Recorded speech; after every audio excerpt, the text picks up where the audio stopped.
What up, everybody? This is your boy Wade. Once again, this is my show, Let's Talk. We're talking Warhammer 40k, 10th edition, Tyranids. I want to talk about the Norns. So right now we're talking about the Norn Emissary. I'll do a different video for the assimilator. I love them. I think they're really cool. The Emissary is my favorite by far, because not only do I love big bugs, I love monstrous creatures. Always have, always will. Excuse me. But I love tough. I will always love something that's really hard to kill, even something that regenerates. I love monsters that are tough. So let's talk about it. I just used 2 Norn Emissaries in a game yesterday, so I got lots of good experience to talk about, lots of takeaways. Emissary, moving 10. That's great. It's needed. His base is so big. Really be mindful of that. He takes up a lot of space. That's going to be good, but that can also hold you back. Tough 11, that's great because then you need strength 12 or higher to be hurting him on 3+. And that's hard to come by, not impossible, but hard to come by. Las cannons, I imagine bright lances. Not that I know anything about bright lances because I don't, but 16 wounds, pretty gosh darn good. It's just about the biggest we got. The 2+ save is really good, for low AP weapons, AP1, AP0, really great for resisting those. But for AP2, which lots of people say right now AP2 is good AP, he's got that 4+ invulnerable. So I'm going to start there with I love 4+ invulnerable, super great. Leadership 7, which is really good because he's also a synapse creature. So look down at the bottom where it says keywords, monster, psyker, great devourer, synapse. That means he provides synapse, Norn Emissary. So when you go over to faction, where you see it says shadow in the warp and synapse, that synapse means that he can benefit from being in synapse. The one on the right over in the abilities. The one on the bottom in the keywords means he gives synapse. So what that really means in the end is every leadership test he will ever take for Battle Shock is going to be on 3d6, and you need to hit a 7. So we're good. Objective Control 5. Objective Control 5 is pretty good, but his special abilities is going to change that. So let's talk about guns. His ranged attacks are all psychic. I think they're pretty good. So, you're starting off with the Tendril Neuroparasite. It's got precision, 18 inches. They're all 18 inches. 2 attacks. It's not great, but he's shooting on 2+. So that really works out. Strength 8. That's going to double tough Marines. So that means you're going to do good against guard and stuff like that. Obviously, this is characters you're shooting at, so they might have a lot of tough 5s, but even on tough 5, you're wounding on a 3, so this is good. AP2, it's got the good AP. D3 damage, it's swingy, you're going to get 1s and stuff like that. You should count on 1 of these getting through, and if you get 1 through and you get the 2 or the 3 damage, you either hurt that character or you killed it. So that's good, that's all around good. Now, keep in mind, it's not blast. We're going to get into that in a second. The neural blast, it is blast. So, remember, it's 2d6 attacks plus 1 for every 5 models in the unit you're attacking. So if you're shooting at a 10-man of Imp Guard, let's say, it's going to be 2d6 plus 2. That's good. Ballistic Skill 2, that's never going to change. Strength 6, that's good. AP 2, that's good. 1 damage, that's kind of the flop. So, you're shooting at guardsmen, fire warriors, whatever the basic Eldar infantry are. Orc boys are now 5, so keep that in mind. Boys got tougher.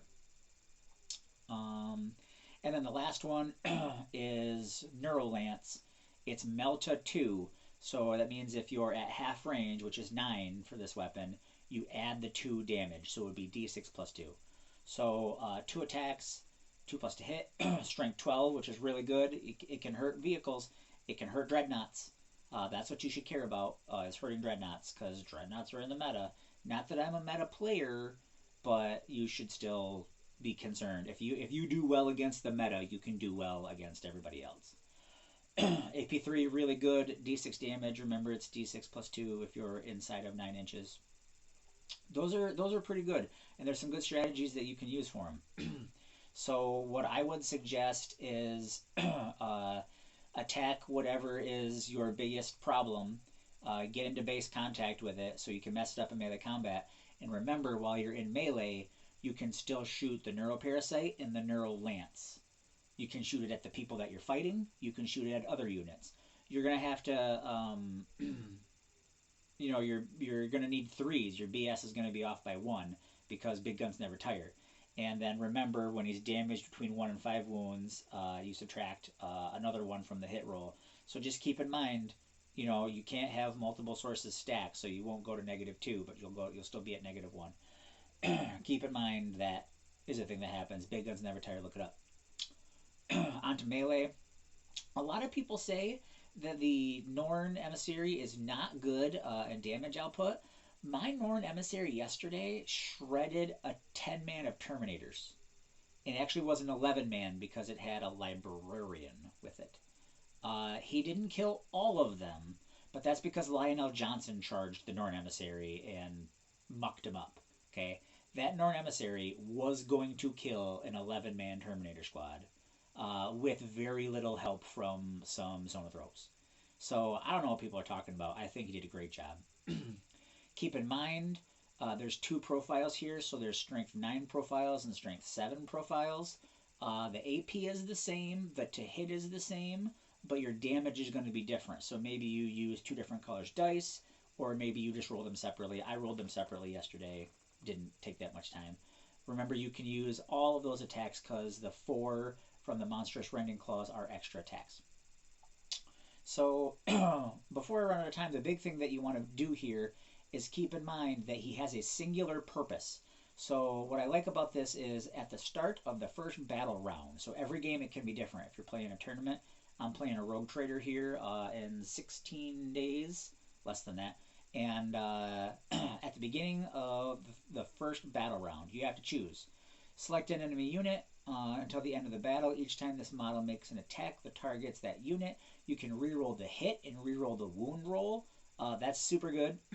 Also, this is the one that I choose. Select an objective marker until the end of the battle.